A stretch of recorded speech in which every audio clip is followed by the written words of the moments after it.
వృత్తాలు, రైట్. దీని కూడా మీరు ఎలా సాల్వ్ చేస్తారు సార్? నేను మళ్ళీ ఎక్స్ప్లెయిన్ చేస్తున్నాను సార్. ఒక 2 సంవత్సరాల ముందొచ్చిన ఒక ఒరిజినల్ క్వశ్చన్ని చూసి నేనైతే ఈ క్వశ్చన్ని ఎలా సాల్వ్ చేస్తాను చూడండి, రైట్. ఒక వృత్తం ఉంది. ఒక వృత్తం యొక్క వ్యాసార్థము 15 సెంటీమీటర్లు. తెలుగు మీడియం వాళ్ళకు ఆ క్వశ్చన్ని నేను తెలుగులో ట్రాన్స్లేట్ చేస్తున్నాను. ఇంకో వృత్తం ఉంది, దాని వ్యాసార్థము 15 సెంటీమీటర్లు. అంటే రైట్, దీని యొక్క సెంటర్ C1 అనుకుందాం, దీని యొక్క సెంటర్ C2 అనుకుందాం. ఇది ఇక్కడ కలుస్తుంది, ఇది ఇక్కడ కలుస్తుంది.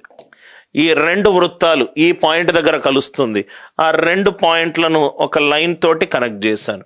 ఇక్కడ ఏమేమి ఇచ్చాడు? ఒక వృత్తం యొక్క వ్యాసార్థము 15 అన్నాడు, ఇంకో వృత్తం యొక్క వ్యాసార్థము 10 అన్నాడు. అదేమో 15, ఇదేమో 10. ఇంకేమన్నాడు? ఈ 2 పాయింట్ల మధ్యలో రైట్ దూరం ఎంత అన్నాడు? 16 అన్నాడు.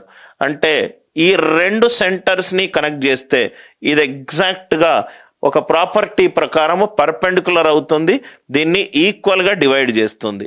అంటే 16 డివైడెడ్ ఇంటూ 2 పార్ట్స్, పైన 8, మొత్తం 8. ఇది మొత్తం 16 కన్నా, ఇది మొత్తం 16. ఈ 2 సెంటర్లను కలిపే లైన్ ఇది ఈక్వల్గా డివైడ్ చేస్తుంది. ఇది ఈక్వల్గా డివైడ్ చేస్తుంది. 8, 8, 16 డివైడెడ్ ఇంటూ 2 పార్ట్స్, 8, 8. ఇది 90 డిగ్రీస్ అయింది. ఇది 10, ఇది 8 అయింది అనుకోండి, ఇది 6 అవుతుంది. ఎందుకు అవుతుంది సార్? ఒక 90 డిగ్రీస్ త్రిభుజంలో బేసిక్ పైథాగోరియన్ ట్రిప్లెట్ ఏంటి? ఇది 3, ఇది 4, ఇది 5. దీన్ని 2 తోటి మల్టిప్లై చేస్తే ఇది 6, ఇది 8, ఇది 10. నాకు 10, 8, 2 ఇచ్చాడు. మిగిలింది ఏంటి? 6. నాకేమన్నాడు? ఇక్కడి నుంచి ఇక్కడి వరకు అన్నాడు. అరే, ఇక్కడి నుంచి ఇక్కడి వరకే నాకు 6 వచ్చింది.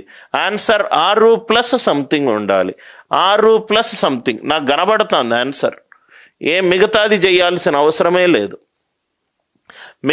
నేను చెయ్యాల్సిన అవసరమే లేదు. మళ్ళీ ఎక్స్ప్లెయిన్ చేస్తాను.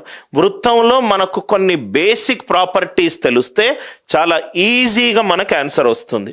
ఒక వృత్తం తీసుకున్నాను, ఈ వృత్తం యొక్క సెంటర్ C1, ఇంకో వృత్తము దాని యొక్క సెంటర్ C2, రైట్. ఈ వృత్తం ఈ పాయింట్ దగ్గర కనెక్ట్ అయింది, ఈ పాయింట్ దగ్గర కనెక్ట్ అయింది.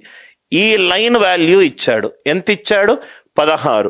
ఈ 2 సెంటర్లను ఒక లైన్ కలిపితే ఈ 2 లంబకోణాలు ఫామ్ అవుతుంది. అంటే ఇది పైన మొత్తం equal divided into 2 equal parts అవుతుంది. ఇది మొత్తం 16, పైన 8, కింద 8. ఇదేమో 8, ఇదేమో 10. 5 రెండ్ల 10, 4 రెండ్ల 8. ఇదేమో 3 రెండ్ల 6. ఇక్కడి నుంచి ఇక్కడ వరకు అడుగుతున్నాడు. అరే, ఇక్కడి నుంచి ఇక్కడ వరకే 6 వచ్చింది, ఇక్కడ నుంచి ఇంతవరకు అది ఇంకో వాల్యూ. ఎందుకు టైం వేస్ట్ చేసుకుంటా? Answer 6 plus something. Answer 6 plus something. Are you all with me? దయచేసి రైట్ అర్థమవుతే ఎస్ అని. నాకు ఒక పార్ట్ ఆన్సర్ వచ్చింది కన్నా, ఇక్కడి నుంచి ఇక్కడ వరకు 6 వచ్చింది. ఆన్సర్ 6 ప్లస్ ఇది ఉండాలి. 6 ప్లస్ ఇది నాకు కనబడుతుంది అయ్యా. నేను ఎందుకు ఇది చేస్తా? √15² -8² ఇదేమో √60. వాడి 6 ప్లస్ సంథింగ్ కనబడ్డప్పుడు రైట్ ఇది ఎందుకు చేస్తాను? Are you all with me? 6 plus నాకు నేను క్వశ్చన్ చదివేటప్పుడు ఒక లెక్కల ఎగ్జామ్ రాసే చెప్పే టీచర్గా చెప్తున్నాను సార్. లెక్క చేసేటప్పుడు ఈ నెక్స్ట్ స్టెప్ వేస్తే ఇంకొంచెం పెద్దగా అవుతుంది. అంటే అది పెద్దగా అవ్వాలంటే ఈ స్టెప్ వేయొద్దు అని మైండ్ క్యాల్కులేషన్ మీరు తెలుసుకొని ఉంటే చాలా ఈజీగా సాల్వ్ చేస్తారు. చాలా ఈజీగా మీరు ఈ క్వశ్చన్లను సాల్వ్ చేస్తారు. Are you all with me?